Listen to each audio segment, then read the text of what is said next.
"You're replaceable," my boss said at the gala, so I took his job 3 weeks later. The champagne glass felt impossibly heavy in my hand, its cold condensation a stark contrast to the sweat prickling my palms. Around me, the city lights blurred into a dazzling, indifferent smear, a million tiny fires mirroring the one raging inside my chest. Laughter, the clinking of ice, the murmur of conversations, it all receded, becoming a distant hum as his words, sharp and dismissive, echoed in the cavernous space of my mind. "You're replaceable." Mr. Sterling, a man whose shadow I'd lived under for 5 years, had uttered them with the casual cruelty of someone swatting away a fly. The polished mahogany of the table, the gleam of the silverware, the impossibly smooth fabric of my suit, it all felt like a costume, a flimsy facade over the raw, exposed nerve he'd just exposed. Replaceable. The word was a brand, seared into my consciousness, reducing years of late nights, sacrificed weekends, and unwavering dedication to a mere commodity. It wasn't just the sentiment, it was the context. A gala, surrounded by the very people who benefited from my tireless work, the very people Sterling cultivated to believe in his singular genius. He'd said it to his COO, a man whose entire career was built on Sterling's pronouncements, but his eyes had flicked to me, a subtle, almost imperceptible nod that confirmed the message was for everyone in his orbit, including the rising star he clearly saw as expendable. The air in the ballroom suddenly felt thin, suffocating. Every smile seemed a little too wide, every compliment a little too hollow. I was a cog, a well-oiled machine, but a machine nonetheless, easily swapped out for a newer model.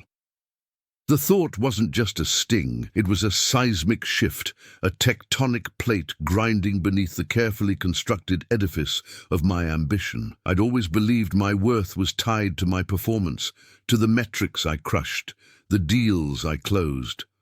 But Sterling's words had introduced a variable I hadn't accounted for. The arbitrary, often cruel, whims of those at the top. The smooth, cool glass in my hand became a symbol of my current position, polished, valuable, but ultimately fragile, easily shattered. The weight of it was no longer just the liquid, it was the crushing realization that my perceived indispensability was a carefully crafted illusion. I'd spent years honing my skills, anticipating Sterling's needs, mirroring his strategies, believing that loyalty and results were a shield against the harsh realities of corporate life. Now, that shield had been revealed as paper-thin. The music swelled, a triumphant crescendo that felt like a mockery. I watched Sterling, his silver hair catching the light, his arm around a woman whose name I couldn't recall, a man utterly convinced of his own permanence. And in that moment, something shifted. The sting of insult began to morph, not into anger, though that was certainly present, but into a cold, sharp clarity. Replaceable.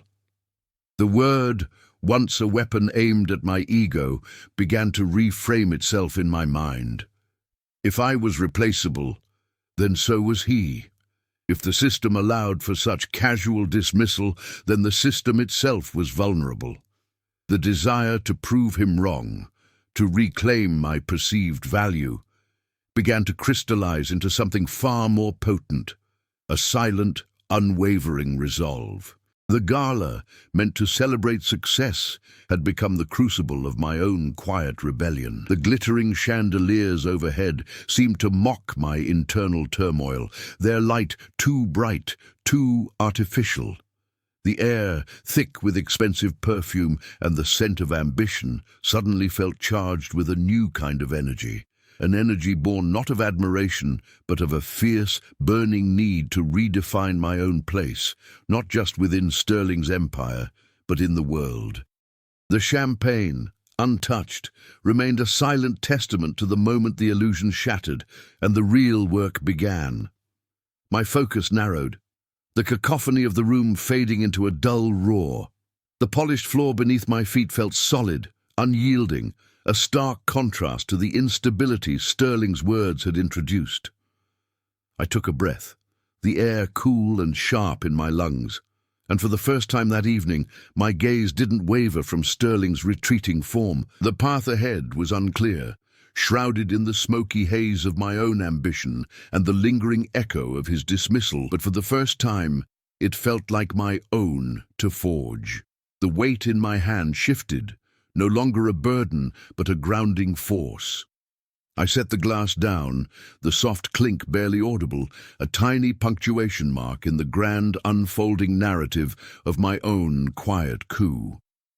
The following weeks were a blur of calculated moves, each one a deliberate step away from the shadow Sterling cast. I worked with a ferocity that bordered on obsession, not to impress him, but to build my own foundation, brick by invisible brick. I dissected his strategies, not with admiration, but with the critical eye of an architect studying a flawed blueprint. I noticed the subtle cracks in his facade, the dependencies he fostered, the blind spots born of his own unwavering self-belief. My days were filled with meetings, late-night calls, and the quiet hum of my laptop, while my evenings were spent in a different kind of reconnaissance. I learned to read the subtle shifts in Sterling's demeanor, the way his gaze would linger on a particular report, the almost imperceptible tightening of his jaw when a project strayed from his direct oversight. These were not the actions of a man who felt secure, but of one constantly looking over his shoulder, a king on a throne built on the shifting sands of others' efforts. I saw how he delegated responsibility but rarely credit, how he demanded loyalty but offered little in return, fostering an environment where fear was the primary motivator.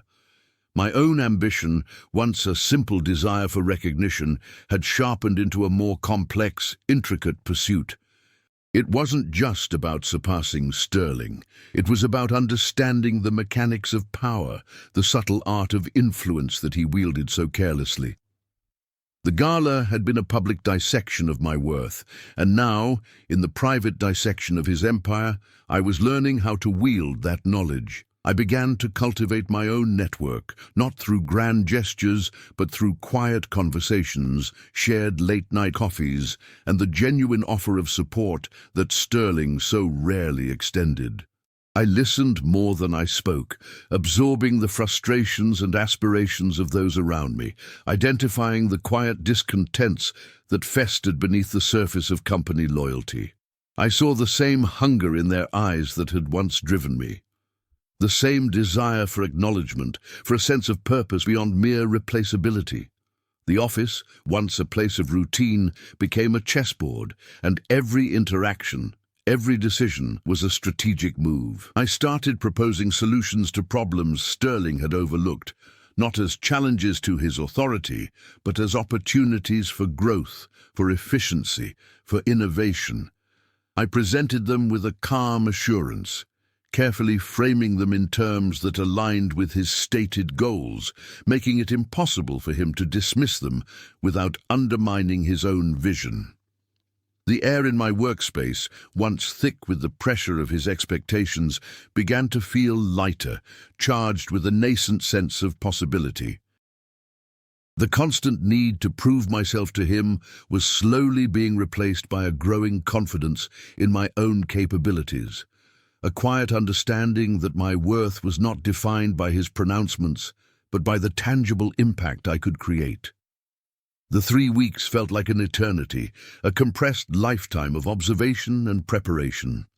Each day was a testament to the power of a single, cutting remark to ignite a dormant fire. I was no longer just an employee. I was an architect of change, meticulously dismantling the foundations of Sterling's dominance, not with malice, but with a cold, unwavering precision. The city lights outside my office window, once a symbol of Sterling's vast reach, now seemed to represent a horizon of infinite possibilities, a testament to the fact that even the most seemingly unshakable structures could be brought down, not by force, but by a subtle, persistent erosion. The echo of his words, "You're replaceable," had become the catalyst, the unexpected spark that ignited a carefully planned, meticulously executed ascent. The final meeting was anticlimactic, a quiet surrender in a room that had once been Sterling's throne. He sat behind his massive mahogany desk, the same one I'd admired at the gala, now looking smaller, less imposing. The city lights still blazed outside, but they seemed to hold a different kind of promise now, no longer a distant spectacle, but a tangible future. He didn't rage, didn't plead. The fire that had once burned so brightly in his eyes had been reduced to embers, a flicker of disbelief and a weary resignation. He'd seen the reports, the carefully compiled evidence of his declining influence, the subtle erosion of his authority, the quiet defection of his most loyal lieutenants. He'd seen the numbers, the projections that painted a stark picture of a future he no longer controlled. He looked at me, not with anger, but with a strange, almost detached curiosity, as if I were a specimen under a microscope, an anomaly he couldn't quite categorize. "How?" he finally managed, his voice raspy, the question hanging heavy in the air between us. I didn't offer a triumphant speech, no detailed account of my machinations. The answer was in the air, in the quiet confidence that now radiated from me, in the way I held myself, no longer a subordinate, but an equal, perhaps even his superior. It was in the unspoken understanding that his words, meant to diminish me, had instead become the blueprint for my ascent. I simply met his gaze, the same gaze that had once sent shivers of inadequacy down my spine and offered a small, almost imperceptible nod. The truth was, he had made me replaceable, and in doing so, he had shown me the path to making him so.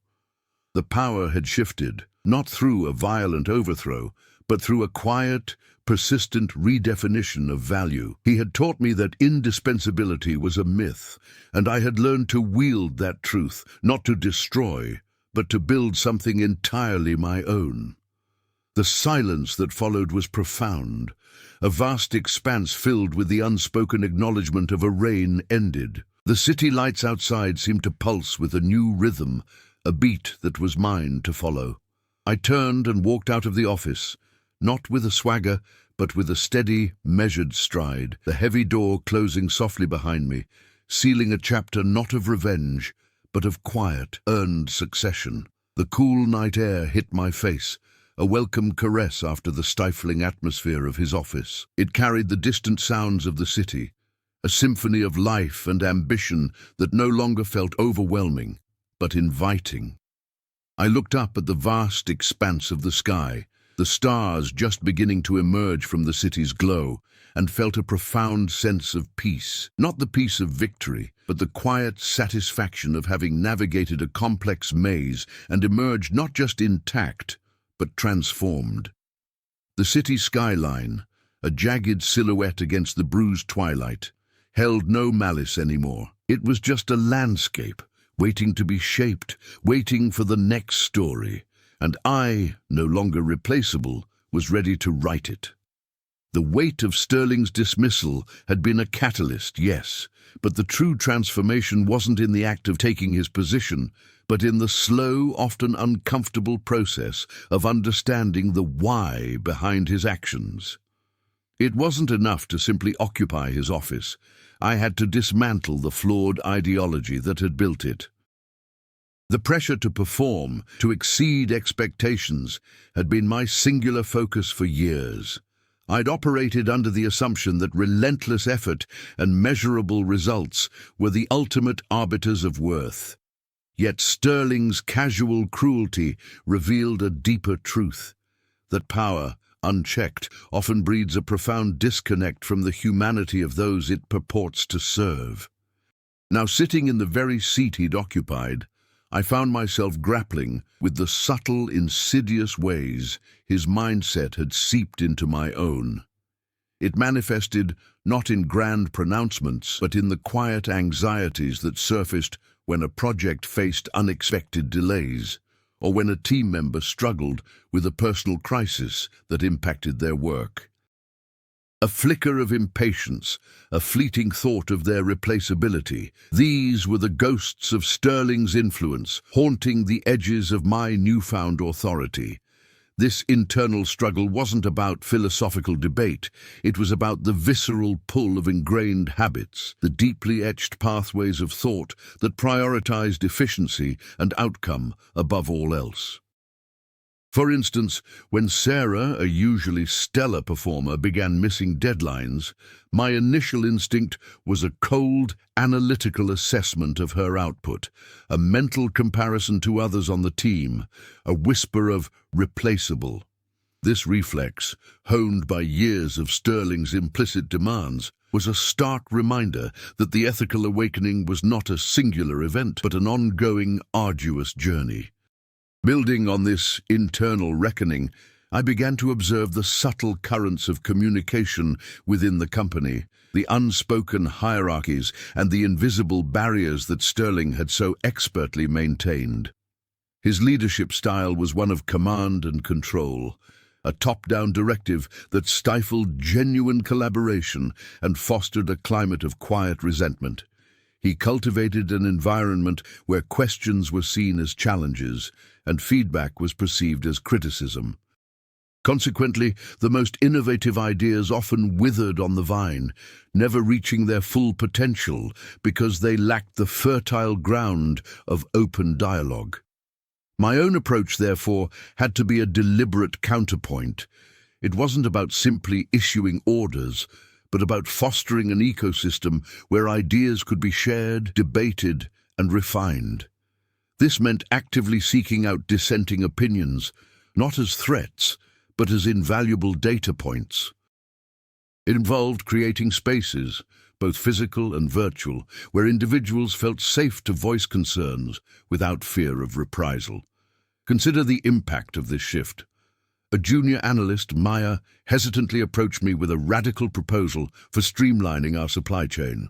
Under Sterling, such an idea would have been met with skepticism, perhaps even dismissal, due to its departure from established protocols. However, recognizing the echo of my own past anxieties in her cautious demeanor, I made a conscious effort to listen, to ask clarifying questions, and to acknowledge the potential risks while emphasizing the innovative approach. This wasn't about being lenient. It was about recognizing that true progress often emerges from the fringes, from perspectives untainted by the ingrained assumptions of the status quo. Furthermore, the very definition of value within the organization needed a profound re-evaluation. Sterling had equated value solely with quantifiable output and direct contribution to profit margins. This narrow perspective overlooked the immeasurable impact of mentorship, team cohesion, and the cultivation of a positive work environment. It was akin to judging a forest solely by the number of mature trees, ignoring the vital role of the undergrowth, the soil, and the intricate web of life that sustained them. My own past had been so singularly focused on my individual performance metrics that I had rarely paused to consider the broader ecosystem of support that enabled that performance. Now I saw that investing in the well-being and development of every team member wasn't a secondary concern, but a foundational element of sustainable success.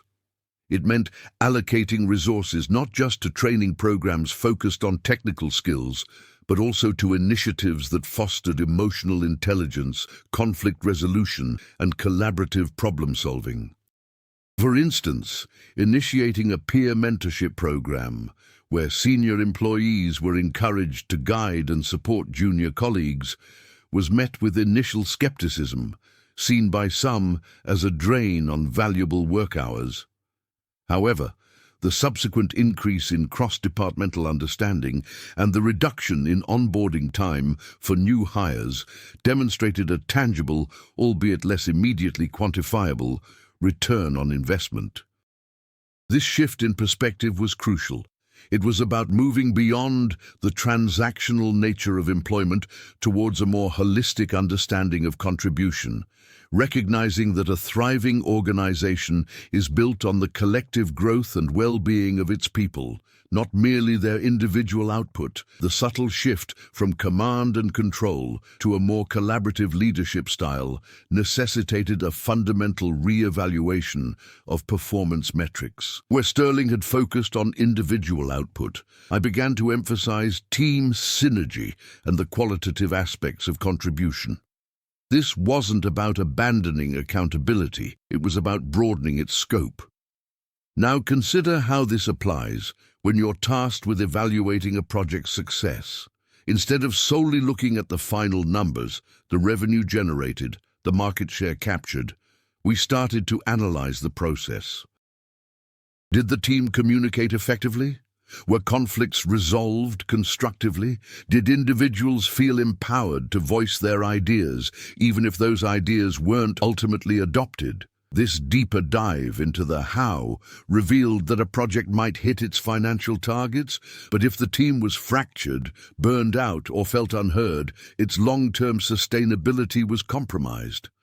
Conversely, a project that might have fallen slightly short of its immediate revenue goals, but fostered an environment of genuine collaboration and mutual respect, laid the groundwork for greater innovation and resilience in the future. It was about recognizing that true value isn't always immediately quantifiable. Sometimes it's the cultivation of an environment where future value can flourish. Furthermore, the concept of risk underwent a significant transformation. Sterling viewed any deviation from established procedures as a potential threat, a risk to be mitigated at all costs.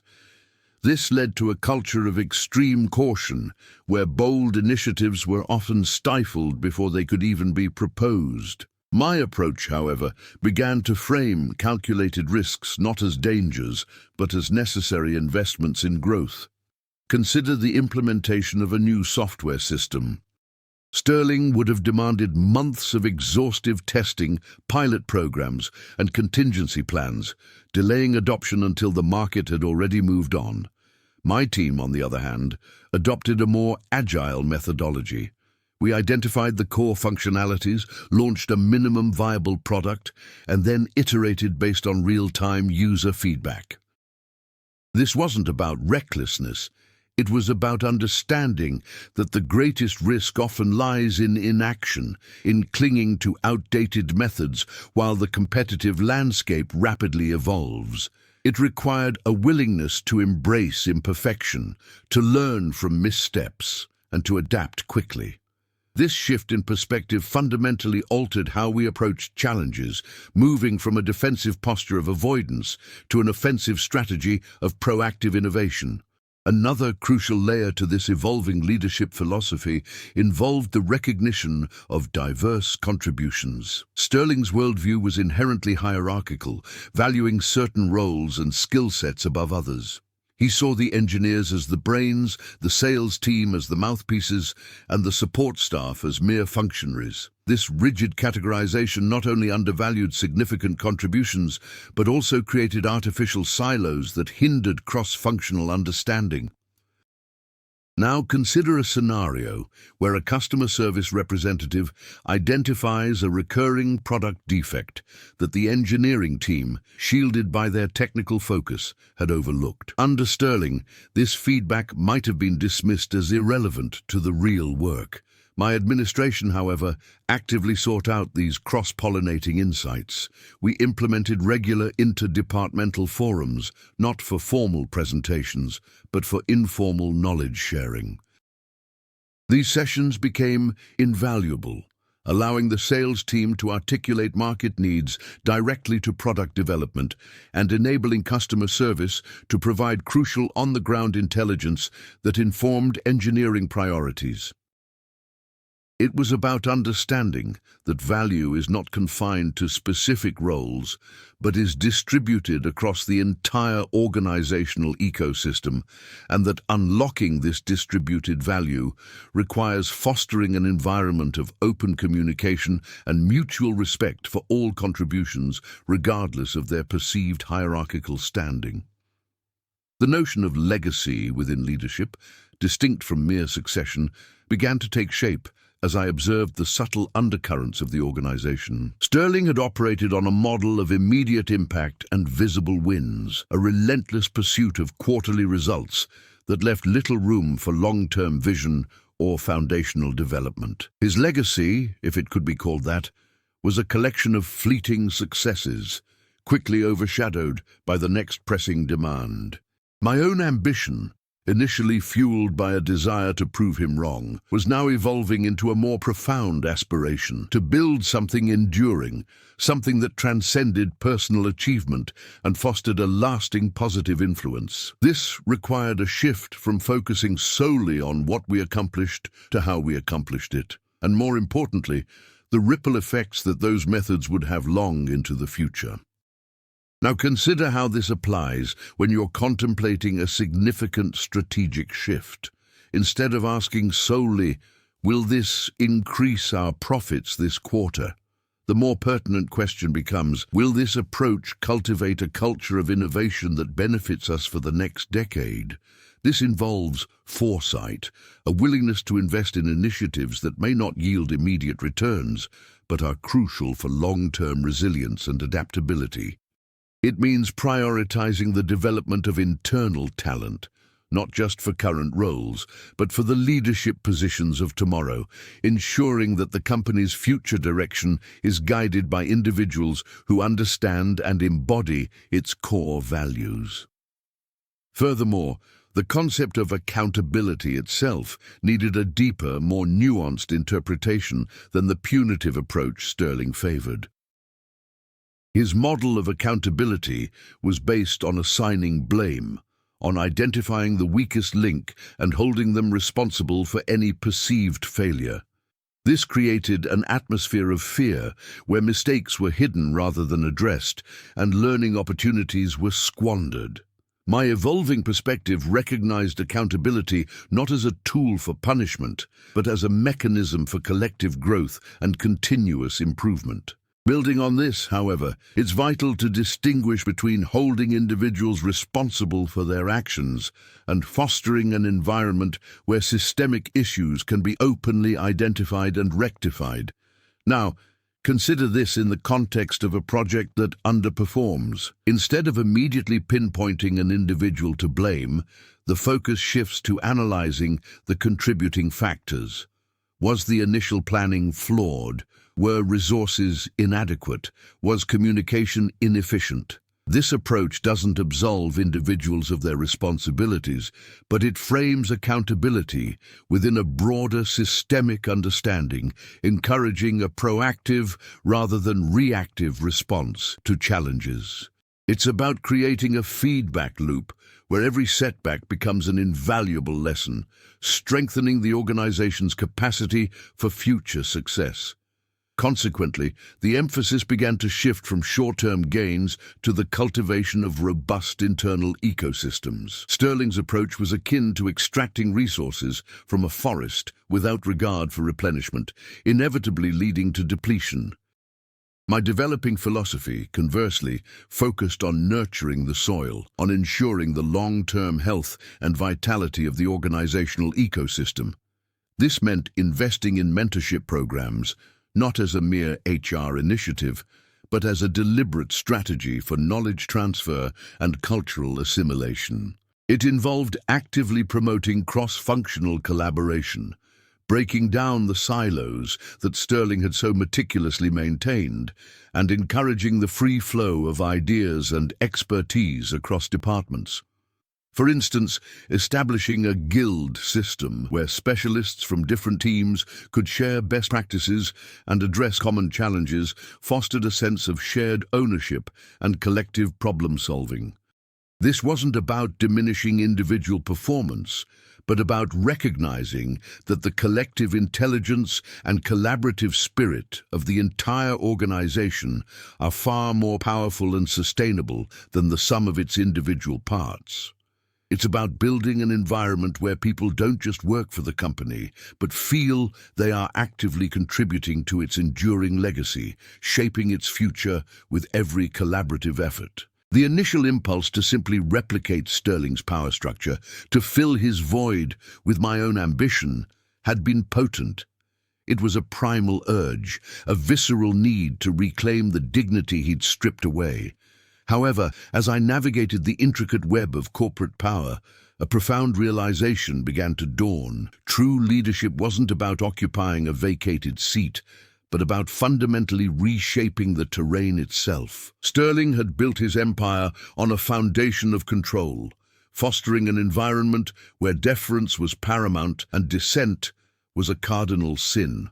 My own ascent, driven by a desire to prove him wrong, had initially mirrored this very dynamic, albeit with a different face. I recognized the subtle, almost imperceptible ways I was beginning to echo his authoritarian tendencies, the impatience that would bubble up when faced with opposition, the instinct to override rather than engage. This internal conflict wasn't a theoretical debate. It was a tangible struggle, a constant battle against the ingrained habits of a system designed to reward compliance over critical thinking. Now, consider how this applies when you find yourself inheriting a system built on fear. The temptation to maintain that structure, to wield its familiar levers of power, can be overwhelming. Yet the true test of leadership lies not in perpetuating the old order, but in actively dismantling its corrosive elements, even when those elements feel like comfortable, albeit harmful tools. This realization necessitated a radical departure from my initial strategy of calculated moves and strategic positioning. Instead of seeking to outmaneuver Sterling's former allies, I began to actively invite their engagement, even those who had been his most ardent supporters. This wasn't about forgiveness in a sentimental sense, but about recognizing the value of diverse perspectives, even those previously aligned with an opposing ideology. For instance, I initiated a series of informal kitchen table discussions with department heads who had been fiercely loyal to Sterling. These weren't formal meetings with agendas and minutes, but open-ended conversations designed to solicit their insights, their concerns, and their visions for the future of the company. The initial sessions were fraught with a palpable tension, a residual loyalty that made genuine openness a challenge. Yet, by consistently demonstrating a willingness to listen, to acknowledge their contributions, and to integrate their feedback into the evolving strategic direction, I began to chip away at the entrenched skepticism. It was a slow, painstaking process, akin to coaxing a wilting plant back to life, requiring patience and a consistent, unwavering commitment to fostering trust. Furthermore, the very definition of success within the organization underwent a profound re-evaluation. Sterling had equated success with individual achievement and the relentless pursuit of tangible, quantifiable outcomes. This narrow focus often led to the neglect of crucial, albeit less visible aspects of organizational health, such as employee morale, collaborative synergy, and the cultivation of a positive, psychologically safe work environment. My evolving leadership philosophy began to incorporate a more holistic understanding of success, one that recognized the interconnectedness of individual well-being and collective achievement. Now, consider how this applies when you're tasked with measuring the impact of your initiatives. Instead of solely focusing on metrics like profit margins or market share, it became imperative to also assess indicators of employee engagement, retention rates, and the overall sense of psychological safety within teams. This broader perspective acknowledged that a company's true strength lies not just in its balance sheet, but in the vitality and interconnectedness of its human capital. It's about understanding that fostering a supportive and inclusive environment isn't a secondary concern, but a fundamental driver of sustainable growth and innovation, creating a fertile ground where all contributions can flourish. The echo of Replaceable no longer carries the weight of an insult, but serves as a quiet reminder of the constant need for evolution. It underscores the understanding that true impact is not about achieving a static state of indispensability, but about fostering an environment where growth is continuous and where the collective capacity for innovation and adaptation is perpetually nurtured. The journey has been a testament to the power of shifting perspective, of transforming a perceived weakness into a catalyst for profound personal and professional growth. It is a reminder that the most impactful changes are often born not from grand pronouncements, but from the consistent, deliberate practice of empathy, inclusivity, and a deep-seated belief in the potential that resides within every individual. The true practice begins now, not in the pursuit of power, but in the quiet, persistent work of building a legacy that resonates beyond immediate achievements, a legacy built on the enduring strength of human connection and shared purpose.